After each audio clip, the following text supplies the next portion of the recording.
हर हर महादेव, हर हर महादेव। एक गांव में एक बुजुर्ग औरत रहती थी। वह भोले बाबा को, माता पार्वती को बहुत मानती थी।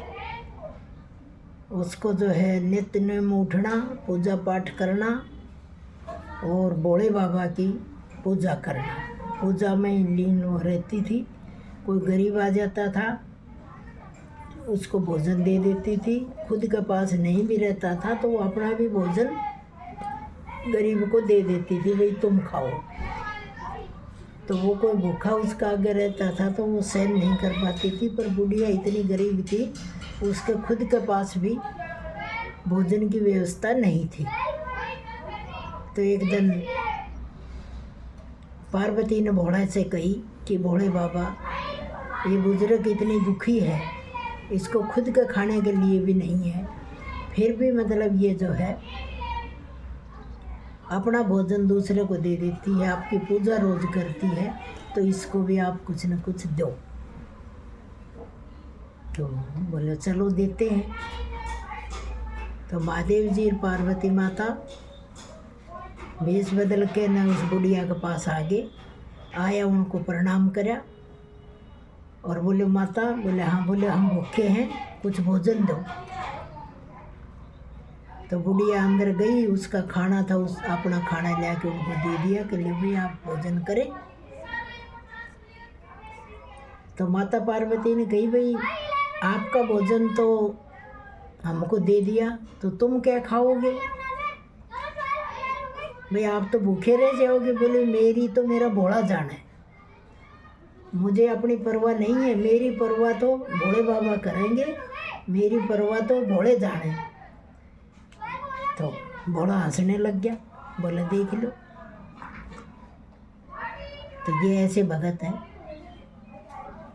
तो उन्होंने आशीर्वाद दिया, बुढ़िया का महल, जो झोपड़ी थी वो महल बन गया और सब ठाठ बाट हो गए, घर में सब कुछ अन्न धन सब भर गया। उसकी जो पड़ोसन थी वो उस बुढ़िया से चिढ़ती थी हमेशा, आगे अब झूठा ढोंग रचे से न्यू वो करे से।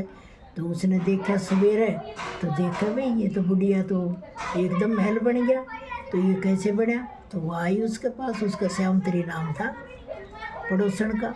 तो वो श्यामत्री उसके माता जी के पास आई, बोले भाई कैसे तेरे ये होया? बोले पता नहीं भाई, ऐसे ऐसे दो आए थे, साधु संत थे, एक भगवान थे, वो वही जाने, और उनसे मेरे से भोजन मांगा, मैंने उनको भोजन दिया और भोजन उन्होंने मेरा भोजन खाते हैं और ये मेरा महल बन गया। और बोले ठीक है। तो बोले कल मैं भी जमाऊँगी। बोले जमाओ। तो उसने सत पकवान बनाए, सत पकवान भोजन बनाया। तो भोले बाबा को मनाने लगी, भोले बाबा आप आओ मेरे घर भी भोजन करो।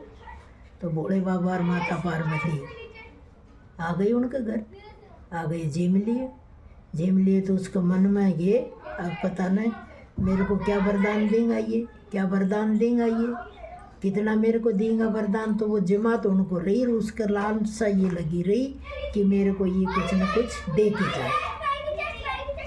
तो जैसे ही वो खाना खा के निकले, आशीर्वाद दिया कि जैसी तेरी नीत वैसे ही तेरे को फल। तो वह खुश हो गई, हाँ भाई जैसी मेरी नीत वैसे ही मेरे को फल दे रहे। तो घर आई, देखा तो महल की झोपड़ी बन गई, सारे जो सोना चांदी पैसा था सब राख बन गए। फिर वो बुढ़िया कन आई, बोले भाई ये कैसे होया?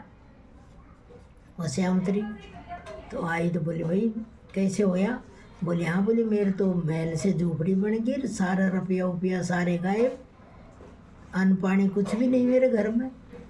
तो बोले भाई तूने जो जमाया तूने क्या सोचेगा? मैंने यही सोच रही थी, मुझे ये क्या फल देंगे, मुझे ये क्या फल देंगे।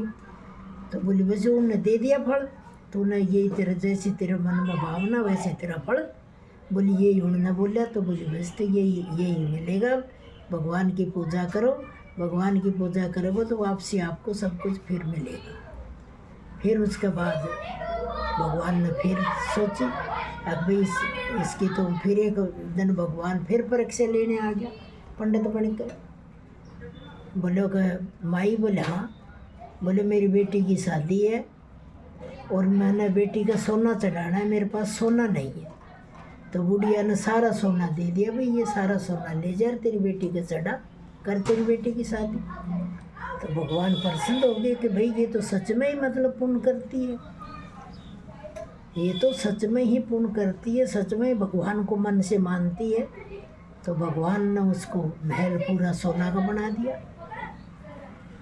उसी गांव का एक आदमी राम सिंह था, वो बुढ़िया से चिढ़ता था, अब भाई ये धर्म पुण्य क्यों करती है, और ये धर्म पुण्य करती है तो वो दुकानदारी चलाता था, मेरी दुकानदारी बंद हो जाती है, ये इसी के पास पहुंच जाते हैं और इसका धन खत्म ही नहीं होता है। उसने जाके राजा से शिकायत कर दी कि महाराज, बोले हाँ, बोले ऐसे ऐसे ये जो बुढ़िया है ये जादूगरनी है, जादू करती है ये। बोले अच्छा जादू करती है, बोले हाँ, जादू से ये महल बनाया है इसने, सोना का महल बना लिया और जादू से ही दुनिया को पागल बनाती है। तो राजा ने आदमी भेज दिया, ले आओ बुढ़िया को बुला के। तो बुढ़िया को बुला के लेके आया तो बोले बुढ़िया तूने जादू कर रखा है गाँव पर? बोले नहीं, मैंने जादू वादू नहीं कर रखी कुछ भी।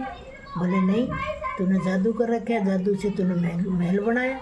बोली महाराज मैं तो भोले बाबा की भक्ति करती हूँ और जो भी कुछ मेरे पास है ये सब भोले बाबा का है, मेरा कुछ नहीं है। तो मैं भगवान की भक्ति करती हूँ, उसमें विश्वास रखती हूँ, मैं कोई जादू टूना नहीं करती हूँ। बोले नहीं, इसको बुढ़िया को काल कोठरी में डालो, ये दुनिया को भ्रम में डालती है। तो ऐसे कहती हैं। और बोले जब तू इतनी वो है भोले बाबा की भगत, तो भला तेरे भोले बाबा को, आज हम भी देखा तेरे भोले बाबा को। तो उसने बुजुर्ग महिला ने हाथ जोड़ के भोले बाबा से कही, ये भोले बाबा मेरी इज्जत बचाना, मेरे को आज जादूगरनी कह रहे हैं, मैं तो जो हूँ तुम्हारी ही दीन हूँ, तुम्हारी ही सेवा करती हूँ, आज तुम ही मेरी लाज बचाओगे। इतनी कहती भोले बाबा प्रकट हो गए। तो राजा से कहे, हे राजा मूर्ख, ये जो बुजुर्ग है ये भगवान की भगत है और इसको जो कुछ दिया है हम नहीं दिया है, और वो सब इसको इसलिए मिला है, ये एक सच्ची भगत है और दूसरों को भला करती है। तो जो दूसरों को भला करेगा उसको धन भी मिलेगा और सुख भी मिलेगा। और राजा तू ऐसा करेगा तो तेरा भी धन नष्ट हो जाएगा, तू भी आज के बाद जनता की भलाई में लग जा, बुरा कर्म तू भी मत करे, जनता पे अत्याचार मत करे, तू भी सुधर जा, नहीं तेरा भी धन सारा नष्ट हो जाएगा। इतनी बात सुनती राजा ने भोले बाबा का हाथ जोड़ लिया। बुढ़िया भोले बाबा ने कही, इस बुढ़िया से क्षमा मांगो आप, ये मेरी भगत आपको क्षमा कर देगी तो मैं भी आपको क्षमा कर दूँगा। तो उसने जो है, हे माता मुझे आप माफ़ करना, इस व्यापारी ने मुझे बहका दिया था, इसके बहकाव में आ गया।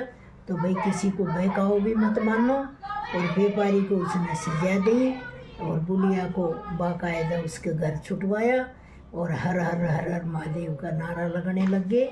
बोलो भोले बाबा की जय, हर हर महादेव, हर हर महादेव, नमो नमो पार्वती, हर हर महादेव, नमो नमो पार्वती, हर हर महादेव, नमो नमो पार्वती, हर हर महादेव।